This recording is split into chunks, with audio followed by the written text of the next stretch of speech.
Greetings everyone. Today we're going to review the basics of polynomials, adding, subtracting, multiplying, dividing, and some of their names.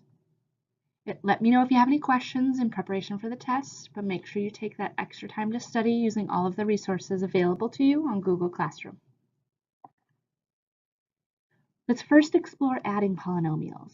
Remember that when you add polynomials, you can add horizontally or vertically.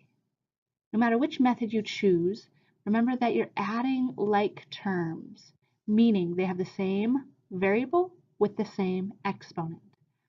So in this case, I have a negative 5g squared plus a 2g squared. I then have a negative 2g and a positive 6g. And then I also have a 3 plus a negative 9. So I end up with 3 plus negative 9. So if I add these like terms, I have a negative 3g squared, I have a positive 4g, and I have a negative 6. Remember to write all of your answers in standard form, meaning that their exponents decrease from left to right. To name this, based on its degree of 2, which is its highest exponent, we would name this a quadratic. It also has 3 terms, 1, 2, 3, or 3 pieces of information is how I've been generalizing it. If it has 3 terms, then it is a remember that prefix, trinomial. Let's review subtracting. Now remember, the easier way to get started with subtracting is to take care of those parentheses, meaning I would distribute that negative. So now it's a negative 3n squared, a negative 11n to the 4th, and a positive 7. Now I can just worry about combining those like terms.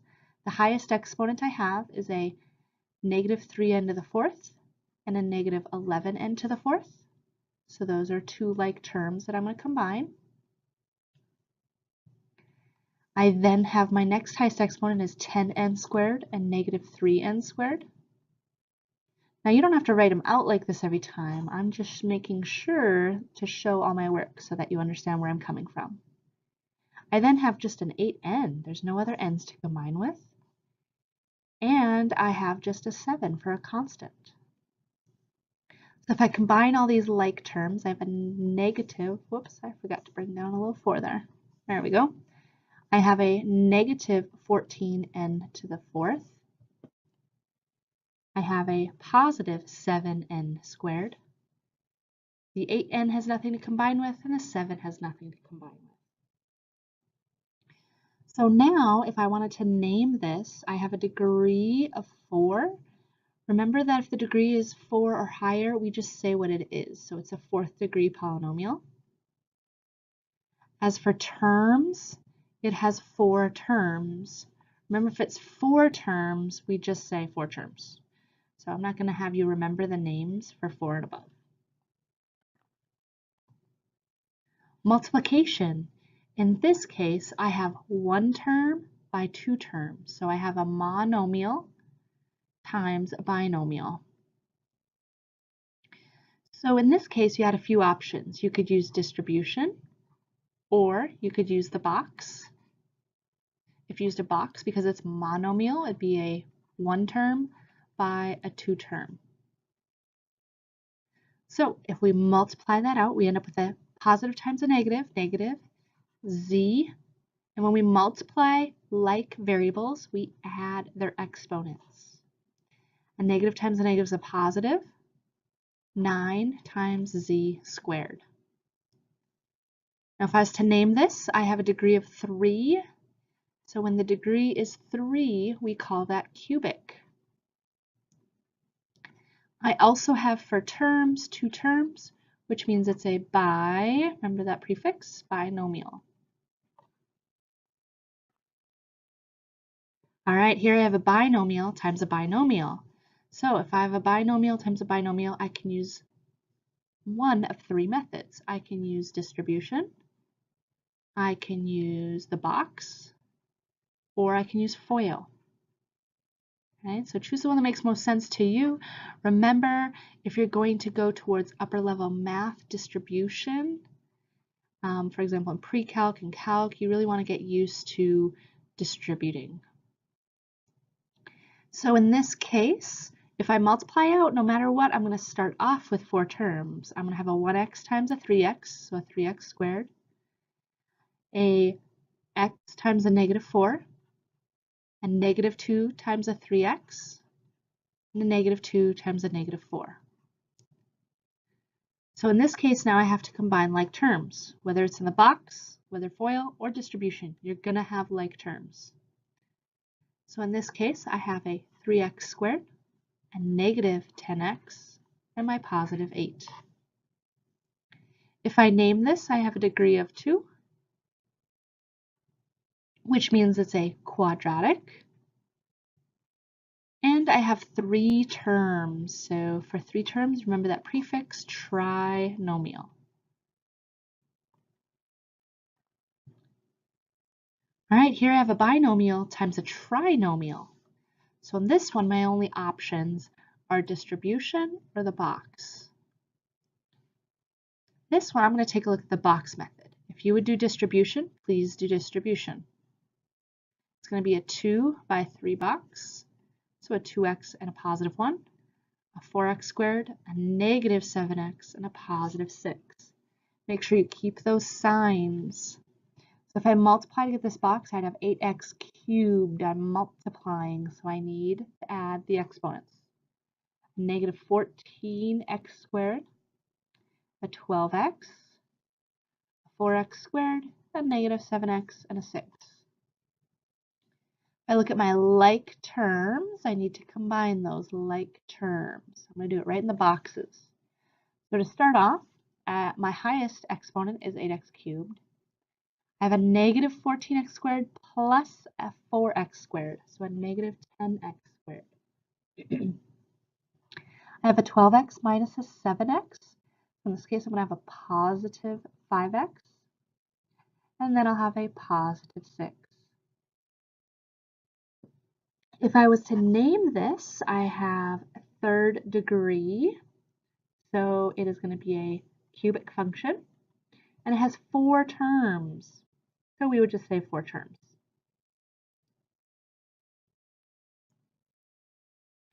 All right, let's change the pace. Now we're going to go the other way. We're going to divide out. So we're going to factor. So remember, when factoring, you first always see if you can take a GCF out. Every single problem, check first. Then you need to decide your method. Are you going to use grouping if you have 4 terms? Are you going to use the X if you have 3 terms? And if you have 2 terms, you have the possible option of using difference of squares. But again, that's only sometimes. That's a special rule. So let's take a look at this first one. I have a GCF. I can take a 2 and an x squared out. So if I divide, 2 divided by 2 is 1. X cubed divided by x squared, you subtract the exponents. Negative 6 divided by 2 is negative 3. X squared divided by x squared is 1. So I don't need to say 3 times 1. Make sure that you put your GCF on the outside. You still need it as part of your answer. Now in this case, there's nothing else that I can do with the inside of the parentheses, so this is my final answer. All right, when I look at this one, I have 4 terms. So first of all, I want to see, do I have a GCF? And then I'm going to try grouping. So if I look, they're all even numbers, so I can actually divide everything by a 2 first. That gets it down to x cubed plus 2x squared plus 5x plus 10.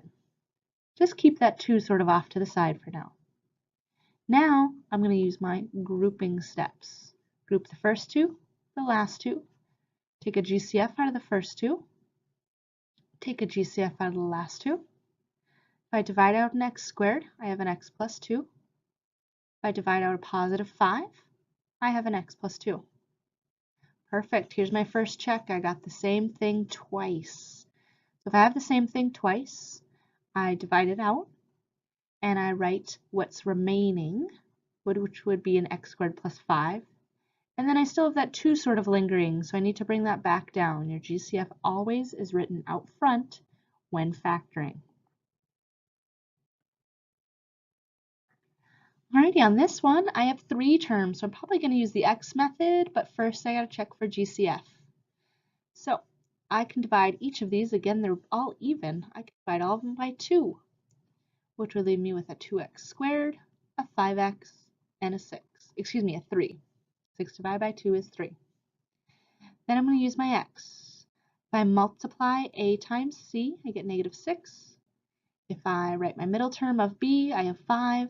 I need 2 factors that multiply to get 6, but combine to get 5 somehow. So in this case, I'm going to try 6 and 1, but no 2 and 3 might work. You actually have 2 sets of factors you got to play with. In this case, if I notice, one of them has to be negative. Here's your checkpoint. Is 6 times negative 1 negative 6? Yes. Is 6 plus negative 1 5? Yes. So then I can continue. I bring my first term and my last term down. So in one of our Algebra 1 classes, we are using grouping. So we are then writing our new middle terms and grouping. In my other algebra class, we're working on the box. So remember, if you're going to use the box here, first term, last term, new middle term, new middle term. Okay, you can take it from there with the box. I'm going to show the grouping step. So again, if you learn the box, keep going with that. I can divide out a 2x, which would leave me with an x plus 3. Divide out a negative 1, which would leave me with an x plus 3. Got the same thing twice. If I divide that out, I have remaining a 2x minus 1. But don't forget that GCF over here. Carry that down out front.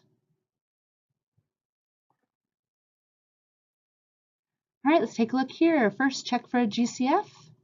I don't have one because there's not a common number or a variable that I can divide out. So I'm going to jump straight to using the x. A times c is positive 5. My middle value is negative 6. My only factors of 5 are 5 and 1.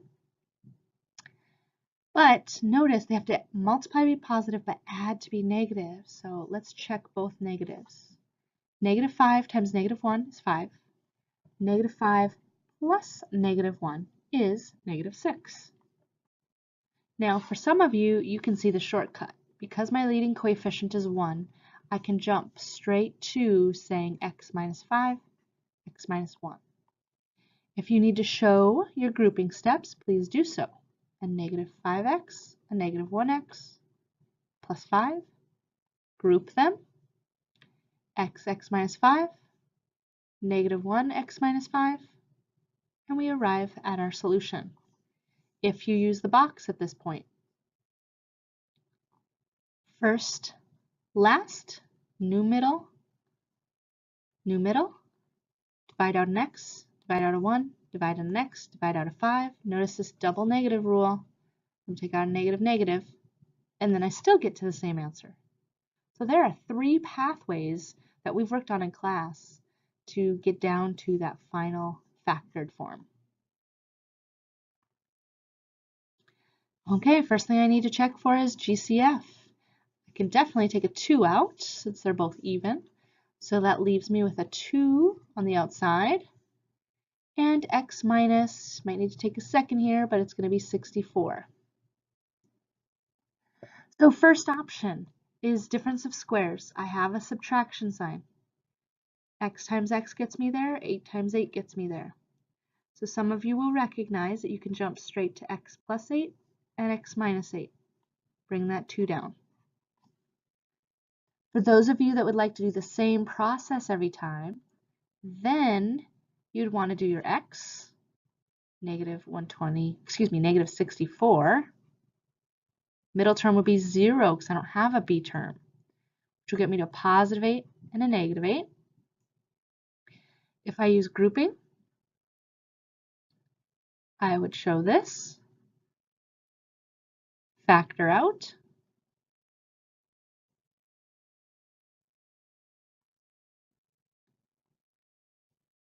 And in the end, I would arrive back at that same answer. Oops, sorry, I should have taken out a positive 8 there. So I arrive at this answer.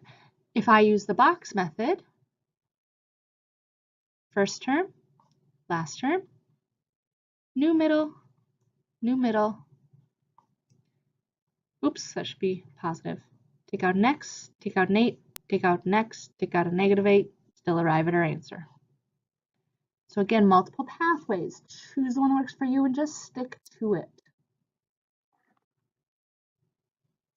All right, here, let's first check. Do I have a GCF? In this case, I don't. So I'm going to continue. If I use difference of squares, I see 2 times 2, x times x, subtract, and I see 3 times 3. Which means if I use the shortcut, I'd have a 2x, 2x, a 3, plus a minus. Those would be my 2 factors. If you choose to write it with a 0 b term, then you would use your x or group with grouping or x with your box. No matter what, we should arrive at the same answer. Let's take a look at this one. A little bit tougher. First, I need to check for a GCF. Now, it looks like I should have one, but I actually don't. So I'm going to continue, and no matter what, I have 3 terms. I'm going to start with an x. A times c, which leaves me with 36. I have a pretty large top of my x. My bottom is 12. Think of all your factors of 36. 1 and 36, 2 and 18, 3 and 12, 4 and 9, 6 and 6. Out of those, which ones can get me to 12? 6 and 6. So if I'm going to use grouping, if you're in my Algebra 1 class, then it would look like this, and you would group. If you're in my other class and would choose to use the box, I would have my first, my last, my new middle, new middle. No matter which method you choose, we all arrive at the same answer. So here I'm going to have a 3x plus 2, and here I'm going to have a 3x plus 2. I got the same thing twice, which is okay. Some of you have elected to write your answer as 3x plus 2 squared, meaning it's times itself. There's 2 of them. That's an option. So remember, that's okay if you get the same thing twice. All right, last example we'll go over. This will be very helpful for our unit test. We're trying to find the area of the shaded region. First, let's talk about area of a rectangle. The area of a rectangle or a square is going to be length times width for your area.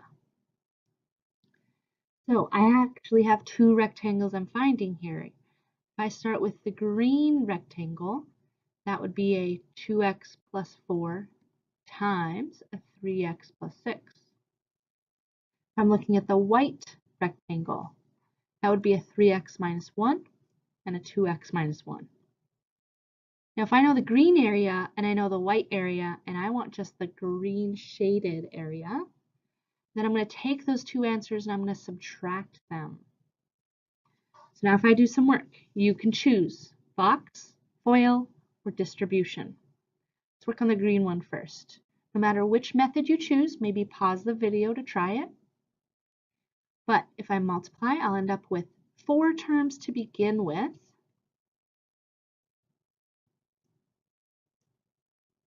And then you'll combine your like terms. Okay, let's look at the white one. For the white one, if I do FOIL, box, or distribution, I would end up with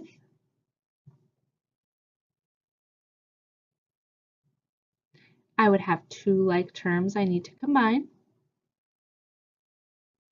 That would be my trinomial for my smaller box. But now I said I have to subtract these. So I actually have the larger area subtract all of the smaller area. All right, so we're using multiplying and subtracting in the same problem. So now if I subtract, I'm going to actually distribute that negative, or I'm going to flip all the signs in the second one.